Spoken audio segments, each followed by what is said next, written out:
September 18th, 1944. A narrow cobblestone street in Aachen, Germany. Oberleutnant Friedrich Weber pressed his eye against the rubber cup of his rangefinder, watching an American tank column approaching through the morning mist. The veteran commander of the 506th Heavy Panzer Battalion had destroyed 47 Allied tanks since Normandy. He knew every Allied armoured vehicle by silhouette. But what was rolling toward his position made no sense. It looked like a Sherman, but something was wrong. The turret was massive, grotesquely oversized. The hull seemed thicker, more angular. The entire machine appeared to have been inflated like a balloon. Weber lowered his rangefinder and rubbed his eyes, certain the early light was playing tricks. His gunner, Unteroffizier Hans Keller, spoke without taking his eye from the sight. "Sir, that Sherman is different. The armour looks wrong, too thick." Weber raised his binoculars again. The American tank was 800 metres away now, close enough to see clearly. The front hull sloped at a severe angle, the glacis plate appearing at least twice the thickness of a standard Sherman. The turret was enormous, its gun mantlet so large it dominated the entire front profile. Intelligence had briefed them on Sherman variants, the 70mm gun version, easy prey for the Panther's long 75, the 76mm version, more dangerous but still vulnerable, the British Firefly with its 17-pounder, genuinely threatening. But this thing matched none of those descriptions. "Hold fire," Weber ordered. "Something is not right here. Let them get closer. I want to identify this before we engage." The tank rolled forward with the distinctive rumble of a Sherman's Continental radial engine. Behind it, 3 more standard M4A3 Shermans followed in column formation. The lead tank was clearly the odd one, a mutant among its siblings. At 600 metres, Weber could see American infantrymen walking alongside, confident in the protection their armour provided. That confidence should have been misplaced. Weber's Panther mounted a 75mm KR-42 L70 gun, capable of penetrating 140mm of armour at this range. No Sherman could survive its hit. "Target the lead tank," Weber commanded. "Wait for my order." Keller made minute adjustments to his traverse and elevation. The Panther's excellent optics brought the strange Sherman into perfect focus. "Armour-piercing round loaded," Keller confirmed. The lead American tank stopped in the middle of the street, its turret beginning to traverse. Someone inside had spotted the Panther's position. Weber had seconds to decide. Fire. The Panther's gun spoke with its characteristic sharp crack. The armour-piercing round left the muzzle at 935 metres per second, crossing the distance in less than a second. Through his binoculars, Weber saw the hit clearly.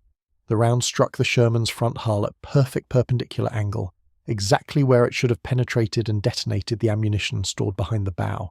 Instead, sparks erupted across the glacis plate and the round ricocheted upward, screaming off into the morning sky. The Sherman sat motionless for a moment as if absorbing what had just happened. Then its turret completed its traverse and the 75mm gun elevated toward the Panther's position. "What in God's name?" Weber whispered. "Reload," he shouted. "Hit the turret this time." Keller already had another round chambered. The second shot hit the Sherman's gun mantle at dead centre, a perfect shot that should have penetrated the turret and killed everyone inside. The round bounced off with a shower of sparks, leaving only a bright scar on the armour. The Sherman's gun fired. Its 75-metre round hit low, striking the Panther's lower glacis and penetrating into the hull. The driver screamed as molten metal fragments filled the forward compartment. Fire erupted from the engine deck. "Out!" Weber yelled, already scrambling for the commander's hatch. The crew evacuated seconds before ammunition began cooking off inside the turret. From a crater 50 metres away, Weber watched the impervious Sherman roll past his burning Panther. The American tank's commander stood in his cupola, seemingly unconcerned by the German position that had just tried to kill him. Weber could see the man clearly, young, maybe 25, chewing gum with infuriating casualness. The Sherman's hull bore 2 bright impact scars but no penetrations. As if to add insult to injury, the tank's bow machine gun opened fire, spraying the area around Weber's position with 30 caliber rounds. The message was clear. "We don't even consider you a threat." That evening, Weber reported to his battalion commander Hauptmann Otto Reinhardt. His after-action report described an unknown Sherman variant with armour thick enough to defeat the Panther's gun at combat ranges. Reinhardt, a veteran of the Eastern Front who had seen nearly every Soviet tank design, was skeptical. "You're telling me an American Sherman bounced 2 direct hits from a 75mm TUK-42? Yes, sir. Front hull and mantlet. Perfect hits. Both ricocheted." Reinhardt studied Weber's face for signs of combat stress. The Allies don't have heavy Shermans. Their doctrine relies on mobility and numbers, not armour. Perhaps the range was greater than you estimated. "Sir, I had the target ranged precisely. 600 metres for the first shot. The round bounced. I watched it." Reinhardt made notes in his report log. "I will forward this to Division Intelligence, but understand how this sounds. An invulnerable Sherman. It is like reporting a flying Panzer or an invisible tank." What Weber didn't know, what no German intelligence officer could have known, was that he had just encountered one of the rarest and most remarkable armoured vehicles of the Second World War. The M4A3E2 assault tank, officially designated but universally known by its nickname Jumbo. At that moment, only 254 of these vehicles existed in the entire world, and their existence was one of the best-kept secrets of the American armoured forces. The story of the Jumbo began not in American design bureaus, but in the bloody hedgerows of Normandy 3 months earlier. American armoured divisions were discovering that their standard M4 Sherman medium tanks, excellent for mobile warfare across open terrain, were death traps in the close quarters fighting of French bocage country. The hedgerows, ancient earthen berms topped with thick vegetation that divided every field in Normandy, created hundreds of natural choke points. German defenders armed with Panzerfausts and 75mm anti-tank guns could wait in concealment until American tanks were at point-blank range before opening fire. The Sherman's armour, adequate against most German weapons at normal combat ranges, provided no protection at 50 metres. Captain James Bates of the 2nd Armoured Division watched his company lose 11 tanks in a single day, near St. Lo. His after-action report, forwarded up the chain of command, crystallised the problem. "We need a tank that can take hits at close range and keep fighting.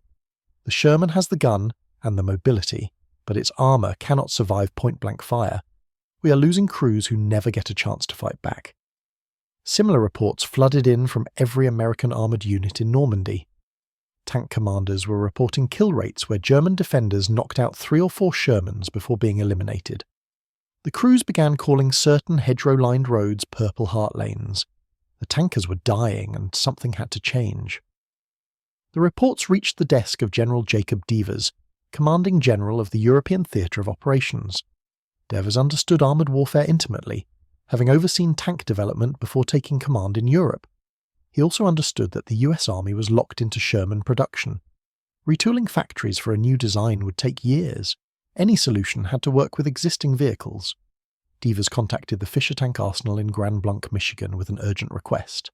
"Can you take standard M4A3 Shermans and add enough armour to survive close-range hits from German anti-tank weapons? How fast can you do it and how many can you produce?" The engineering team at Fisher, led by chief designer Maurice Crandall, analysed the problem. Adding armour to a Sherman was theoretically simple, practically complex. The tank's suspension and drivetrain were designed for a vehicle weighing 32 tons. Add too much armour, and you would overload the suspension, reduce mobility, and increase mechanical failures. The solution Crandall's team developed was elegant in its brutality. They would take the M4A3 Sherman, already the best armoured variant with its 70-60mm thick glacis plate, and essentially build a second tank around it. The front hull armour would increase from 76 ms to 178 mm, more than doubling the thickness. The lower hull, vulnerable on standard Shermans, would receive 140mm plates. The turret would be completely redesigned with 178% of armour on the gun mantlet and 152mm on the sides. The final specifications were staggering. The glacis plate at 178mm thickness and 47 degrees slope angle provided effective armour of over 250mm. This was thicker than the front armour of a German Tiger I heavy tank. The gun mantlet, a massive 170 SLS cast piece, would be the thickest armour ever mounted on an American tank. The weight penalty was severe. A standard M4A3 Sherman weighed 32 tons combat loaded. The M4A3E2 with its additional armour would weigh 42 tons, a 10-ton increase. To compensate, the engineers made calculated compromises. The engine and transmission remained unchanged. the Ford GA V8 producing 500 horsepower, and the Spicer transmission with its 5 forward gears. Mobility would suffer, but not catastrophically. Top speed would drop from 30 miles per hour to 22. Range would decrease from 150 miles to 100. But the tank would still move, still fight, still accomplish its mission. More controversially, the armament remained the standard 75mm M3 gun. Army Ordnance wanted to mount the newer 70cm high-velocity gun, but the timeline didn't allow for the necessary turret modifications. The 75mm would have to suffice, its 61 lead penetration at 500 yards enough to handle most German armour except Tigers and Panthers at the front. The Jumbo's role wasn't tank versus tank combat anyway. It was breakthrough assault, leading columns through defended positions and absorbing fire that would destroy lesser tanks. Production authorization came through in August 1944 with an order for 254 vehicles, the number determined by available production capacity at Fisher Tank Arsenal. Each tank would cost $65,000, double the price of a standard Sherman, but still cheaper than developing an entirely new vehicle. The first Jumbo rolled off the assembly line on September 1, 1944. Workers at Fisher Tank Arsenal stood in silence as the massive vehicle emerged from the production floor. It looked wrong, swollen and misshapen compared to the familiar Sherman silhouette.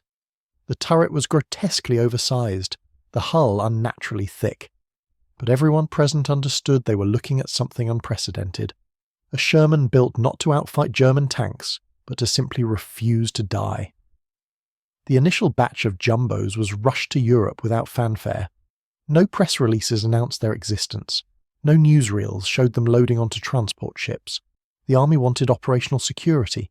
If German intelligence learned about these heavily armoured Shermans, they might develop specific countermeasures or redirect heavier anti-tank weapons to sectors where Jumbos operated.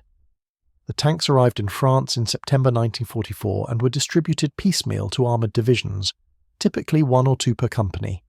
Tank commanders receiving them had minimal information beyond basic specifications. Captain Robert Early of the 4th Armoured Division remembered his briefing. They told us we were getting a new Sherman variant with extra armour. I expected additional plates welded on, maybe, sandbags, the usual field modifications.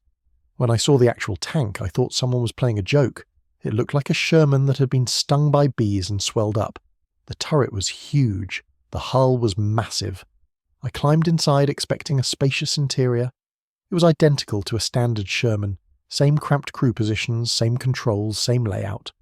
All that extra armour was on the outside. The weight was all protection. Initially, crews were sceptical. The Jumbo was slower than their familiar Shermans, less agile in tight turns, harder on the transmission. Some crews called it the Jumbo Elephant, suggesting it was as nimble as a circus animal. But that scepticism evaporated the first time a Jumbo took fire. Sergeant Eugene Luciano, commanding a Jumbo with the 6th Armoured Division, experienced his baptism of fire near Metz in late September 1944. His platoon was advancing through a demolished village when German anti-tank guns opened fire from concealed positions. Within seconds, 3 standard Shermans were burning. Luciano's Jumbo, leading the formation, took 2 direct hits. The rounds struck his glacis plate with impacts that rang through the hull like hammer blows. Luciano's first thought was that his tank was finished, that he had seconds to evacuate before fire consumed the crew compartment. Then he realized the engine was still running. The controls still responded. His gunner was screaming, not in pain but in rage, demanding target identification. Both rounds had failed to penetrate. We kept moving, Luciano later recalled. I put the German position under fire with a 75 while calling for infantry support. We took 3 more hits, 2 more on the glacis, 1 on the turret. Every impact was like being inside a bell when someone hits it with a sledgehammer. The noise was incredible, but none of them got through. My loader was laughing hysterically, shouting, "We're invincible, we're invincible." I had to slap him to get him focused again. When the infantry cleared the German position, we found 2 Pak 40 75mm anti-tank guns. At the range, they had engaged us, maybe 200 meters. Those guns should have punched through a Sherman like it was paper. Our tank had 5 impact scars and 0 penetrations. That evening I walked around inspecting the damage. Deep gouges in the armour, bright metal where the rounds had hit, but no holes. I understood then why they built this thing. Reports like Luciano's began filtering back to American intelligence. Tank companies equipped with jumbos reported dramatically lower casualty rates. More significantly, the jumbos were accomplishing exactly what they were designed for, leading assaults through defended positions without being stopped. But German intelligence was also taking notice. The scattered reports of impervious Shermans, initially dismissed as combat exaggeration or misidentification, were becoming too numerous to ignore. Hauptmann Klaus Fischer, an intelligence officer with Army Group B, compiled reports from multiple units describing Sherman tanks that could not be penetrated by standard anti-tank weapons. His report, dated October 15, 1944, attempted to make sense of contradictory information. Multiple sources report engagement of Sherman tanks with abnormally thick armour. Estimated glacis thickness 150 to 180 mm. Estimated turret thickness similar. Vehicle appears slightly larger than standard Sherman, but retains same armament, presumably 75 mm Winter M3 gun. Pak 40 75 mm anti-tank guns report inability to penetrate at ranges under 500 meters. Panzer IV and Panther crews report similar difficulties. Some crews claim vehicles are standard Shermans with applique armor plates. Others insist the armor is integral to the design, most concerning the psychological effect on our troops. Anti-tank crews who have successfully engaged hundreds of Shermans are reporting loss of confidence when facing these variants. If a weapon they have relied on throughout the war suddenly becomes ineffective, morale suffers. Recommendation: identify priority targets for 80mm anti-tank guns and Panther long 75 guns. Standard anti-tank weapons should not engage these vehicles if heavier weapons are available. Fischer's report reached Field Marshal Gerd von Rundstedt, commander of German forces in the West. Von Rundstedt, skeptical but thorough, ordered captured American tanks examined for unusual armor configurations. When intelligence officers found nothing unusual in captured standard Shermans, the conclusion was obvious. The Americans had developed a specialized variant and were keeping its numbers low and its deployment secret. The German response was to spread rumors that the invulnerable Shermans didn't exist, that crews were either overestimating armor thickness or facing tanks at unusual angles that caused ricochets. Frontline troops knew better. They had seen the rounds bounce. Throughout October and November 1944, jumbos participated in the grinding advance toward Germany. The fighting around Metz, Nancy, and along the West Wall fortifications gave the heavily armoured Shermans ideal conditions to demonstrate their worth. Staff Sergeant Lafayette Poole, already an ace tanker with multiple confirmed kills, received a jumbo as a replacement for his battle-damaged standard Sherman. Poole, known for aggressive tactics that bordered on reckless, found the jumbo's armour liberating. In a standard Sherman, you are constantly calculating angles, looking for cover, trying to minimise exposure, Poole explained to a Stars and Stripes reporter. In the jumbo, you drive straight at them. You know most of their weapons cannot hurt you. That psychological advantage is enormous. You can focus on killing them instead of worrying about being killed. Poole's jumbo, which he named In the Mood, after the popular Glenn Miller song, became legendary in the 3rd Armoured Division. In 6 weeks of combat, it absorbed 27 hits from anti-tank weapons without a single penetration. Poole's crew painted a white hash mark on the turret for each hit, creating a growing tally that astonished other tankers. But the jumbo's armour had limits, and those limits were about to be tested in the frozen forests of Belgium during Germany's last great offensive in the West, December 16, 1944. The Ardennes Forest, Operation Wacht am Rhein, the German offensive that would become known as the Battle of the Bulge, erupted across a 50-mile front. Over 200,000 German troops, supported by nearly 1,000 tanks and assault guns, smashed into thinly held American positions. Among the German armour were weapons specifically capable of defeating even the jumbo's massive armour. Tiger II heavy tanks with their ATE Slamputestenmentorwagen 43 L71 guns, Jagdpanthers mounting the same weapon. Even standard Panthers with their long 75 mm guns had a chance at close range if they could hit the jumbo's side or rear armour. The 7th Armoured Division, rushed north to defend the critical crossroads at St. Vith, included 4 jumbos spread across its tank battalions. One of these, commanded by Sergeant Henry Warner, would prove that while the jumbo was tough, it was not invincible. Warner's platoon was defending a road junction east of St. Vith when the Germans attacked on December 18th. Through the snow and early morning darkness, Warner spotted movement. Large vehicles, much larger than Panthers, advancing in a spread formation. Tiger IIs from the 501st Heavy Panzer Battalion. Warner, in his jumbo, was the platoon's best armoured tank. The other 3 Shermans were standard 76mm gun variants. His orders were clear: draw fire while the others manoeuvred for flank shots. The first German round arrived without warning.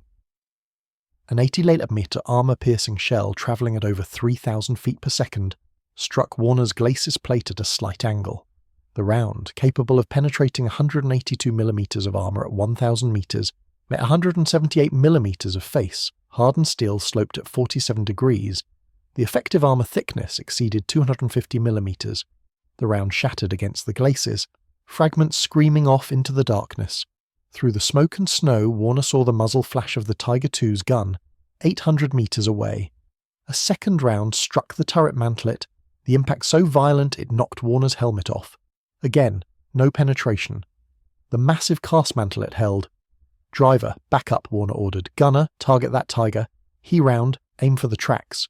The 75mm gun couldn't penetrate a Tiger II from the front, but it could damage tracks and optics, buying time for the other Shermans to manoeuvre. A third 88mm round hit the hull side as Warner's tank reversed, striking at an angle that should have penetrated easily. The side armour, only 76mm thick, was the jumbo's weakness. But the angled impact and the round's partial deflection off the track assembly saved Warner's crew. The shell penetrated but was deflected downward into the sponson, missing the crew compartment. Fire erupted from the engine deck. The transmission locked. Warner's jumbo was immobilised but still fighting. "Abandon tank," Warner ordered, but his gunner, Corporal James Mitchell, refused. "One more shot, Sergeant." "I have the bastard," Mitchell fired. The high-explosive round struck the Tiger II's gun mantlet and exploded, the blast damaging the optics and possibly injuring the crew. The Tiger's turret stopped traversing. The other American Shermans, using the distraction Warner's jumbo provided, had manoeuvred into flanking positions. Within seconds, 3 76mm guns fired nearly simultaneously. At least one round penetrated the Tiger II's side armour. The massive German tank began burning. Warner's crew evacuated their immobilised jumbo seconds before ammunition began cooking off. From a foxhole 100 metres away, Warner watched his tank burn. It had taken 3 hits from an 80mm gun, one of the most powerful anti-tank weapons in the world, before finally being knocked out. A standard Sherman would have been destroyed by the first hit. The jumbo had bought enough time for his platoon to survive and kill the Tiger. That night, freezing in a basement in St. Vith, Warner wrote a letter to his wife. "I commanded the toughest tank in the US Army," he wrote. "It saved my life and my crew's lives. It took a Tiger II to kill it, and even then, we walked away. If I get another tank, I want another jumbo. Nothing else compares." As the Battle of the Bulge raged, jumbos became priority targets for German heavy weapons. Intelligence had confirmed that these heavily armoured Shermans existed in small numbers and were often used as spearhead vehicles. German tactical doctrine was updated. Engage heavy Shermans only with 86 Metters guns or Panther main guns at close range. Do not waste ammunition from smaller caliber weapons. If engaging with Panther, target side or rear armour. Front engagement inadvisable unless at ranges under 500 metres. But even with this guidance, killing jumbos proved difficult. The tank's rarity meant most German gunners had never seen one before. In the heat of combat, distinguishing a jumbo from a standard Sherman at distance was nearly impossible. By the time a German gunner realised he was facing a heavily armoured variant, the jumbo was often already in effective range. Oberfeldwebel Kurt Knispel, one of Germany's highest-scoring tank aces with over 160 confirmed kills, encountered a jumbo near Bastogne in late December. Knispel, commanding a Tiger Bien, engaged what he thought was a standard Sherman at 200 metres. The round bounced off the glacis plate.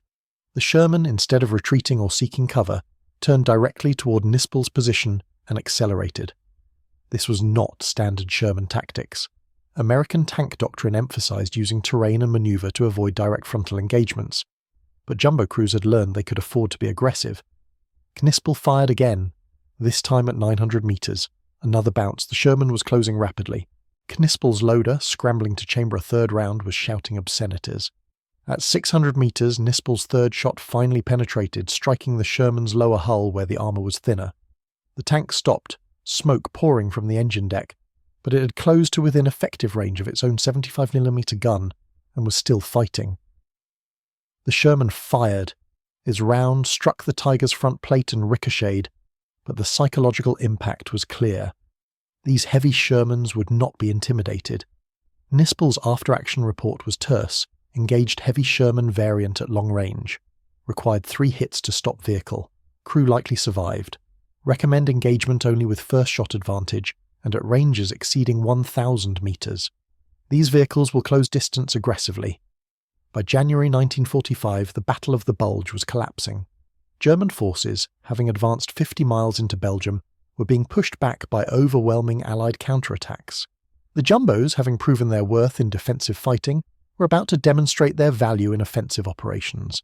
The attack on the Siegfried Line, Germany's western fortifications, required precisely the kind of breakthrough assaults the Jumbo was designed for. Concrete bunkers with interlocking fields of fire, anti-tank ditches covered by artillery, dense minefields channeling attackers into killing zones. Standard Shermans could be stopped by a single well-placed anti-tank gun. The Jumbo could absorb multiple hits and keep advancing. Corporal Michael Dybert, commanding a Jumbo with the 9th Armoured Division, participated in the assault on the Siegfried Line near Prüm in February 1945. His after-action report provided a detailed account of the Jumbo's capabilities under sustained fire. My platoon was tasked with breaching a section of the west wall defended by concrete bunkers and at least 2 anti-tank guns. We knew the approach was mined and covered by fire. Standard doctrine would have called for infantry to clear the position first, but that would have taken hours and cost casualties. Instead, they sent in the Jumbos. We had 2 in the company. The plan was simple. We would drive straight at the fortifications, absorbing fire, while the other tanks and infantry followed behind. We were bulletproof battering rams. The advance began at 600 hours. We took fire immediately. Machine guns, small caliber anti-tank guns, probably 50mm or 37mm. The rounds bounced off like hail on a tin roof. At 400 meters, a heavier gun opened up, 75mm, judging by the impact. The round hit my glacis plate and ricocheted upward. My driver flinched but kept going. I could hear him praying. We were 200 meters from the first bunker when another round hit the turret. The impact was tremendous, like a car crash. My ears were ringing, my vision blurred, but we were still moving. The gun still worked.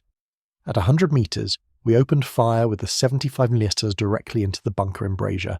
High explosive rounds. The bunker was silenced. The second Jumbo, commanded by Sergeant Willis, had taken even more punishment. His tank had been hit 7 times, 7 direct hits from anti-tank weapons. He was still fighting. We crossed the anti-tank ditch using fascines, bundles of logs carried on our glacis plates. Behind us, infantry and standard Shermans poured through the breach. We had absorbed everything the Germans could throw at us and opened the door for everyone else. My tank took 11 hits that day. 11. We had to replace the tracks, the engine and the transmission afterward, but the crew walked away. Show me another tank that could do that. Stories like Dybert's spread throughout the American armoured forces. Jumbos were no longer viewed as odd experiments, but as invaluable assets. Company commanders requested more. Division commanders asked why production was limited to 254 vehicles. The answer was frustratingly simple. The war was winding down. Resources were being redirected to the Pacific Theatre, and the original tactical problem the Jumbo was designed to solve, breakthrough assaults in hedgerow country, had become less relevant as the fighting moved into more open terrain. But for the crews who had them, Jumbos were worth their weight in gold. Literally. Each 42-ton Jumbo contained approximately $75,000 worth of steel, machinery and ammunition. More than twice the cost of a standard Sherman. Yet crews insisted they were worth every penny. Lieutenant Colonel William Hamburg, commanding the 37th Tank Battalion, wrote in his February 1945 operations report, "The M4A3E2 assault tank is the finest armoured vehicle currently in US service for breakthrough operations. Its armour protection exceeds that of any German tank except the Tiger II, and even then only marginally. Its survivability is unmatched. In 3 months of operations, our battalion Jumbos have absorbed over 150 hits from anti-tank weapons without losing a single crew to armour penetration. Every crew member killed or wounded in a Jumbo died from circumstances other than enemy fire penetrating the armour. This record is unprecedented. If I were offered a company of M26 Pershings or a company of Jumbos, I would take the Jumbos without hesitation. The M26 Pershing heavy tanks Hamburg referenced were America's answer to German heavy armour, mounting a powerful 90mm gun and thick frontal armour. But Pershings were rare, complex, and arrived too late to significantly impact the war.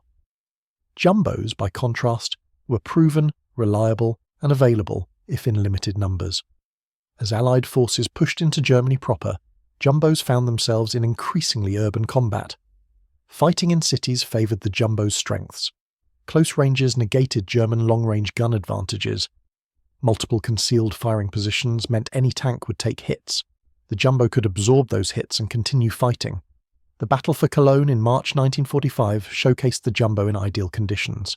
Staff Sergeant Robert Early, commanding, a Jumbo with the 3rd Armoured Division, spent 3 days fighting through the rubble-choked streets.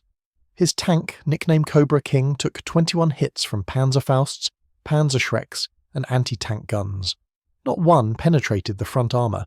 Early's gunner, Corporal Clarence Smoyer, later famous for being filmed destroying a Panther in Cologne's Cathedral Square, described the experience.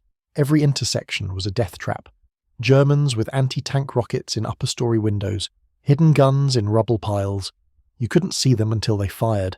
In a standard Sherman, the first hit usually killed you. In the Jumbo, you could take a hit, identify the shooter, and kill him before he reloaded. The noise inside was incredible. Each impact rang through the hull. Your head ached constantly, your ears bled, but you were alive. The most famous Jumbo action of the European war occurred not in combat, but in a desperate race to save American prisoners. On March 27, 1945, elements of the 4th Armoured Division learned that American prisoners were being held at a camp near Hammelburg, over 50 miles behind German lines. General George Patton, whose son-in-law was among the prisoners, ordered a raid. Task Force Baum, consisting of roughly 300 men, 16 tanks and assorted vehicles, would punch through German lines, liberate the prisoners, and return. Leading the task force was a single Jumbo, the only one available to the 4th Armoured at that moment. The Jumbo, commanded by Lieutenant William Nutto, was chosen specifically for its armour. The task force would encounter numerous German positions. A standard Sherman leading the column would likely be knocked out early, potentially blocking narrow roads and trapping the entire force. The Jumbo could take hits and keep moving. The raid was a disaster from the start. German resistance was far heavier than anticipated. The task force was ambushed repeatedly. Vehicles were lost to mines, anti-tank guns, and Panzerfausts. But Nutto's Jumbo, at the front of the column, absorbed incredible punishment without falling. In the 15-hour running battle, the Jumbo took 32 hits from various weapons. The glacis plate bore 14 impact scars. The turret had 11. The hull sides had 7. Not one had penetrated. The tank was still running, still fighting, when the task force reached Hammelburg. The camp liberation was successful, but the return journey proved impossible. Surrounded by German forces with fuel exhausted and ammunition running low, the task force was destroyed. Most personnel, including the liberated prisoners, were recaptured. Nutto's crew, forced to abandon their Jumbo when it finally ran out of fuel, became prisoners. German troops examining the abandoned Jumbo were astonished by the battle damage. An intelligence officer photographed every impact, counting 32 separate hits. His report noted that the vehicle had suffered no armour penetrations despite being engaged by multiple weapon types, including 75 mm anti-tank guns. The report concluded, "This vehicle demonstrates American industrial capacity to produce specialised armour protection, exceeding our own heavy tanks. The implications for future conflict are concerning. If America can build heavily armoured vehicles in such numbers, current German anti-tank weapons may prove inadequate." That report, filed just weeks before Germany's surrender, represented a complete reversal from the mockery and dismissal German officers had shown when first encountering the Jumbo 6 months earlier. What had been dismissed as impossible, an invulnerable Sherman, had proven all too real. Of the 254 Jumbos built, approximately 240 reached Europe before the war ended. Combat losses were remarkably low. Records indicate that only about 10 Jumbos were completely destroyed in combat, a loss rate of roughly 4%. By comparison, Standard Sherman variants in the same units suffered loss rates between 15 and 30%, depending on the intensity of fighting. More significantly, crew survival rates in jumbos far exceeded those in standard Shermans. Analysis of casualty reports showed that jumbo crews were 5 times more likely to survive vehicle loss than crews in standard Shermans. Even when jumbos were knocked out, the massive armour usually prevented catastrophic ammunition detonations that killed entire crews instantly. Crews had time to evacuate. The psychological impact on German forces went beyond simple tactical concerns. Veterans of the Eastern Front, men who had faced Soviet heavy tanks and tank destroyers, reported that the jumbo was more demoralizing than even the heaviest Soviet armour. The reason was simple. Soviet heavy tanks were rare, concentrated in guards units, and their presence indicated a major offensive. When you saw an IS-2 Stalin tank, you knew you were facing elite troops. The jumbo appeared randomly, often just 1 or 2 per company, indistinguishable from standard Shermans until you fired at it. You could engage what appeared to be a vulnerable target only to discover you had just wasted your only shot on an impervious monster. Feldwebel Otto Carius, a German tank ace with 150 kills, and one of the few to survive the war, wrote in his memoir, "The heavy Sherman was psychologically devastating, because it looked like every other Sherman. You could never know if the tank in your sights was a standard vehicle you could kill, or an armoured beast that would shrug off your fire and destroy you." This uncertainty paralysed decision-making. Do you fire immediately and risk revealing your position if it is a heavy variant, or do you wait to identify it and risk losing the first shot advantage if it is standard? The Americans created a perfect weapon by making their heavy tank look like their standard tank. After Germany's surrender, American forces conducted extensive analysis of German anti-tank performance. Captured German weapons were tested against jumbo armour. The results confirmed what combat had demonstrated. The standard German anti-tank guns, the 75mm Pak 40, and even the long-barreled 75mm Leuthold 42 mounted on Panthers, could not reliably penetrate jumbo frontal armour at typical combat ranges. Only the 80mm guns on Tigers and tank destroyers could guarantee penetration from the front, and even then angled hits could ricochet. Most revealing were interviews with captured German tank crews.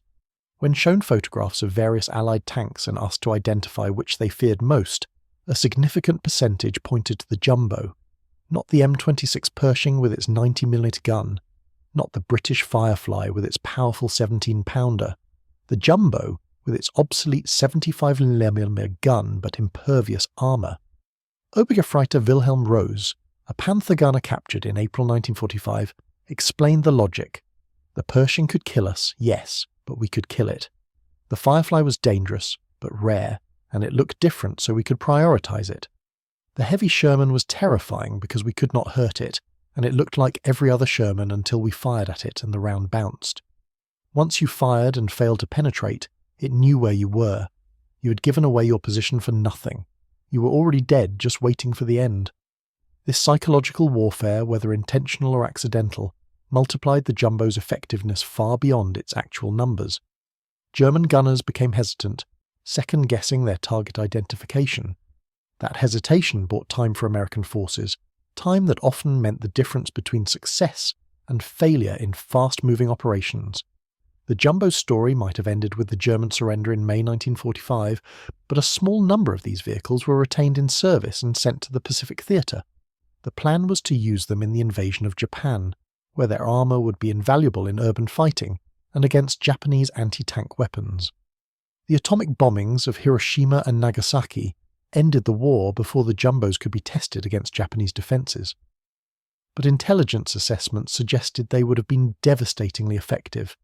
Japanese anti-tank weapons designed to counter lighter Allied tanks would have been largely useless against the jumbo's armour.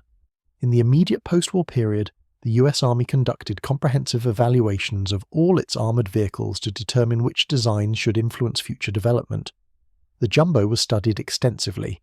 Engineers measured every impact scar, analysed metal deformation, and tested sample plates that had been hit but not penetrated. The conclusions were sobering. The jumbo's armour protection was exceptional, but it had come at a severe cost in mobility. The 10-ton weight increase had pushed the Sherman's drivetrain to its limits. Transmission failures were common. Engine life was reduced. The tank was noticeably slower and less agile than standard Shermans. More significantly, the 75mm gun was recognized as inadequate for future conflicts. While sufficient for the infantry support, role and adequate against most German armour, it could not penetrate the frontal armour of late-war German heavy tanks. If the Jumbo had faced more Tigers and King Tigers, its defensive capabilities would have been offset by its offensive limitations.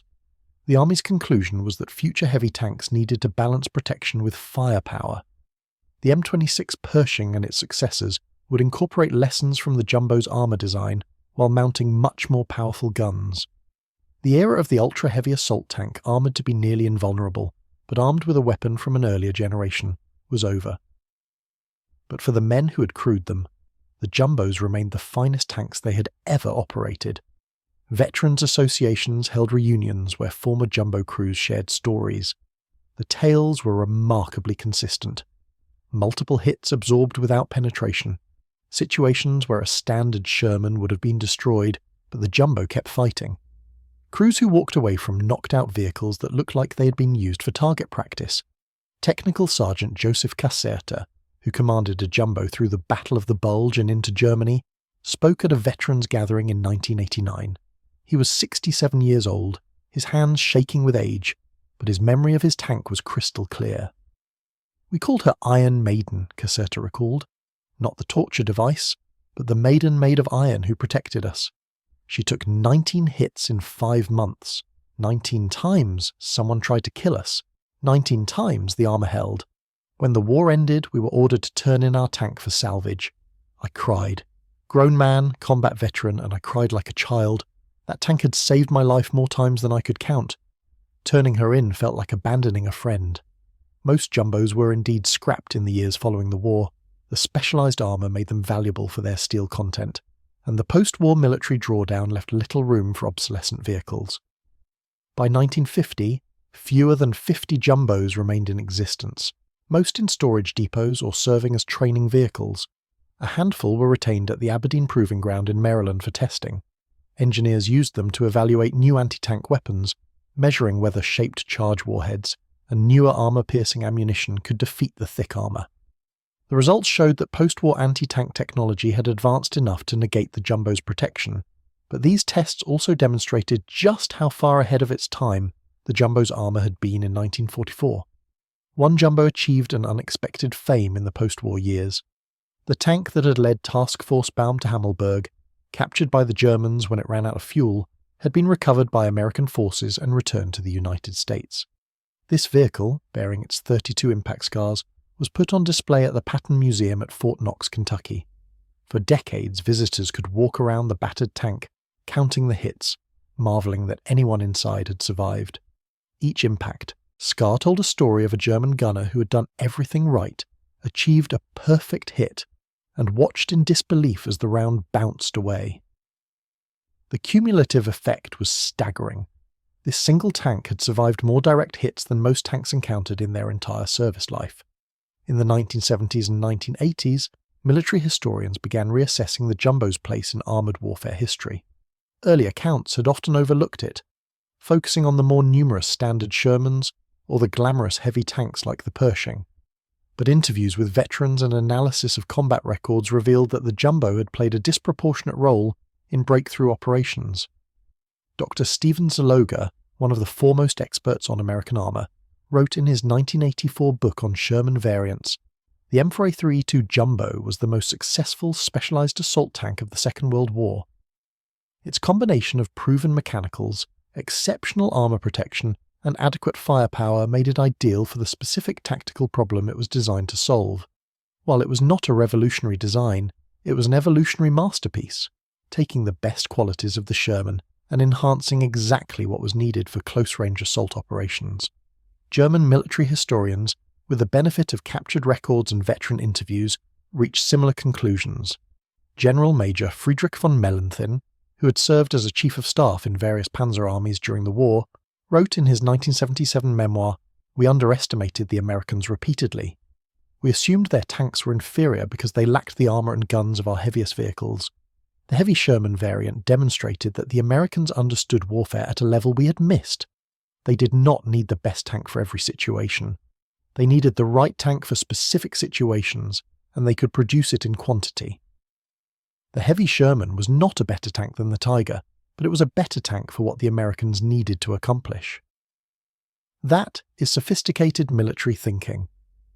The last jumbo in active service was retired in 1954, ending a 10-year operational life that had spanned exactly one war. The vehicle was transferred to a National Guard unit in Pennsylvania for use as a monument, where it sat in front of an armory for decades, slowly weathering, its significance forgotten by all but a few veterans and historians. In 1991, that particular jumbo was restored and moved to a military museum. During the restoration, workers discovered something remarkable in the hull. Scratched into the armour plate from the inside, presumably by a crew member, was a message. "This tank saved us 8 times. Thank you, Mr. Fisher," a reference to the Fisher tank arsenal where the jumbo had been built. The message was dated April 1945. Today, only a handful of jumbos survive. Perhaps a dozen exist in various museums and private collections worldwide. Each is a testament to a specific moment in military history when American industry solved a tactical problem by building armour so thick that contemporary weapons could not defeat it. The most complete surviving example resides at the American Heritage Museum in Massachusetts. This vehicle, restored to operational condition, is occasionally driven for educational demonstrations. When it moves, the ground shakes. The engine roars with the distinctive sound of the Ford GAA V8. Spectators inevitably comment on how massive it looks, how the turret seems too large for the hull, how the entire vehicle appears swollen and distorted. The museum's curator, explaining the tank's history to visitors, often asks a simple question. If you were a tank crew in 1944 and could choose any American tank to ride into combat, which would you pick? The M26 Pershing with its powerful gun, the M4A3 Sherman with its balance of firepower and mobility, or this, the jumbo, slower and less hard-hitting, but almost impossible to kill? Veterans who hear the question rarely hesitate. They point to the jumbo. The museum curator nods. That was the answer I got from every veteran I interviewed. You can replace a tank. You cannot replace a crew. The jumbo brought its crews home. The technical specifications that made the jumbo remarkable remain impressive even by modern standards. The 178mm cast armour gun mantlet, weighing over 2,000 pounds by itself, was the single thickest piece of armour on any American tank of the war. The glacis plate at 178 and 47 degrees of slope provided protection equivalent to over 250 mm of vertical armour. This exceeded the frontal armour of every German tank except the King Tiger. But specifications tell only part of the story. The real measure of the jumbo's success lies in crew survival rates. Statistical analysis of tank losses in units equipped with jumbos shows a clear pattern. In companies with 1 or 2 jumbos, overall casualties were lower than in companies with none. This was not because the jumbos were better at killing enemy tanks. The 75mm gun was actually less effective than the 76mm gun on late-model standard Shermans. The reduction in casualties came from the jumbo's role as a bullet magnet. In combat, the jumbo would lead. It would draw fire. German gunners, trained to engage the most threatening target first, would shoot at the lead tank. Their rounds would bounce off the jumbo's armour, revealing their positions. Other American tanks following behind the jumbo would then engage the now identified German positions. This tactic, which crews called the jumbo shuffle, reversed the normal dynamic of armoured combat. Usually, the first tank in a column was the most vulnerable, likely to be destroyed before it could identify threats. With a jumbo leading, the first tank was the least vulnerable. It could survive multiple hits while locating enemies for the more fragile but more heavily armed tanks behind it. Lieutenant Robert Blakely, who commanded a standard M4A3 Sherman in a company with 2 jumbos, described the experience. Knowing those 2 monsters were ahead of us changed everything. We could move faster, worry less about ambushes, focus on fighting instead of survival. If the Germans opened fire, they would hit the jumbos first. We would see where the fire came from and kill them. It was not fair to the Germans, honestly, but war is not supposed to be fair. The unfairness was precisely the point. The jumbo was not designed for fair fights. It was designed for the brutal mathematics of attrition warfare. American industrial capacity meant that the United States could afford to build expensive, over-engineered vehicles in limited numbers to solve specific problems. The Jumbo solved the problem of breakthrough assaults in the face of concentrated anti-tank defences. German industry, by contrast, was forced to make brutal compromises. They built Panthers and Tigers, exceptional tanks that were mechanically unreliable and expensive to produce. They built Panzerviehs, adequate vehicles that were outclassed by late-war Allied armour. They built tank destroyers, specialised vehicles that were effective but inflexible. What they could not do was build enough of any vehicle to match American production. In 1944, Germany produced approximately 19,000 armoured fighting vehicles of all types. The United States produced over 29,000 tanks alone, not counting tank destroyers, armoured cars and other vehicles. This 3-to-2 advantage in raw numbers was multiplied by qualitative factors. American tanks were more reliable, easier to maintain, and supported by a logistics system that ensured fuel and ammunition were almost always available. The Jumbo exemplified American advantages. It was built using the proven M4 Sherman chassis, so most parts were interchangeable with the thousands of standard Shermans in service. Mechanics familiar with the Sherman could maintain a Jumbo without specialised training. The armour, while thicker, was manufactured using standard American steel alloys. The gun was the same 75mm M3 mounted in thousands of other tanks. This standardisation meant that a Jumbo knocked out by mechanical failure could often be repaired and returned to service within hours. German heavy tanks, with their complex and unique components, often took days or weeks to repair. In a mobile campaign, a tank that could not move became a pillbox.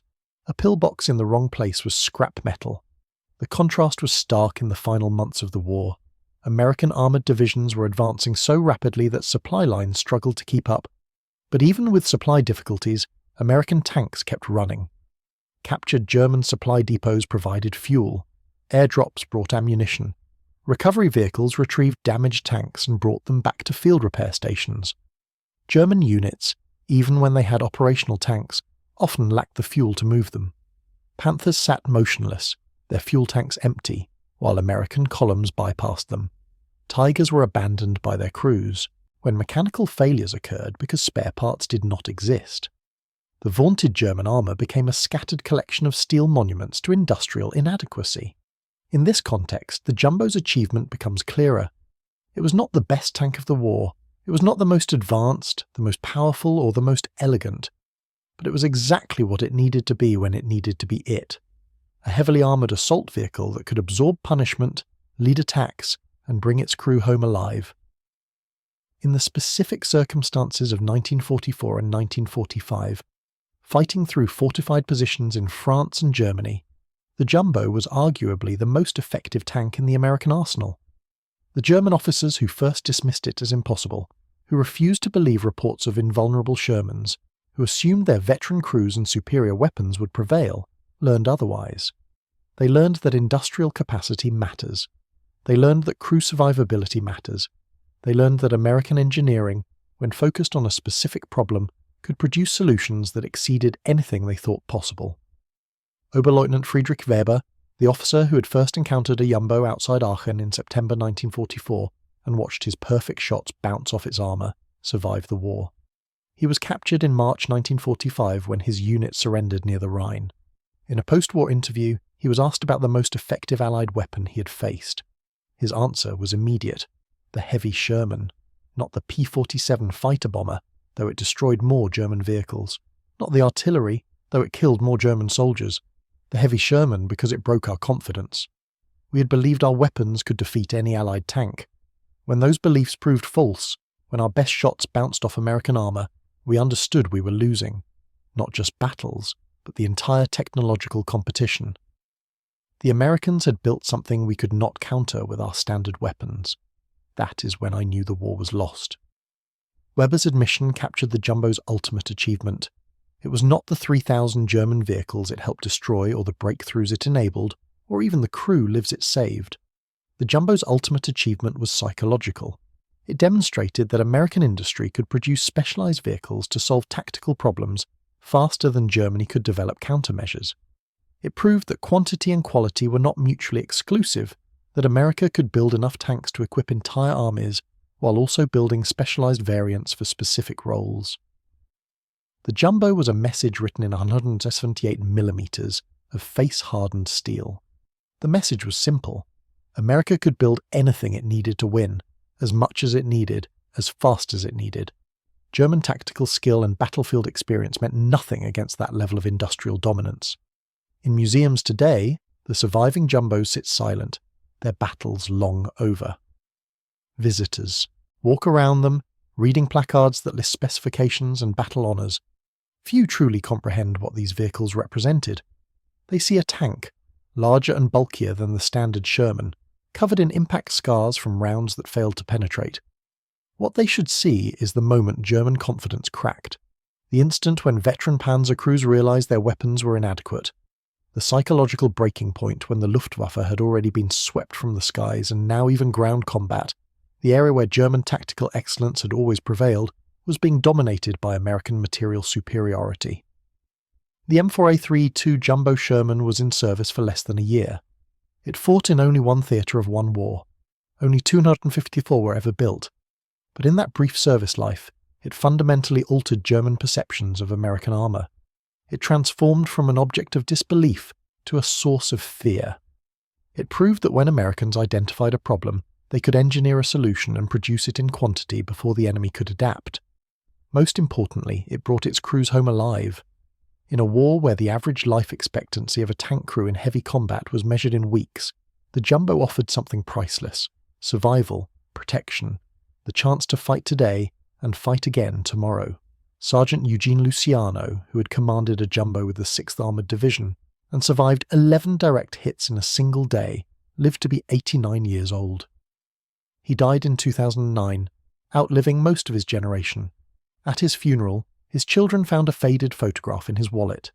It showed a battered Sherman tank, its hull and turret covered in impact scars. On the back, in his handwriting, were 4 words: "She brought me home." That was the Jumbo's legacy. Not the battles won or the enemies destroyed, but the men who climbed out of its hatches at the end of the war and went home to build families and live lives.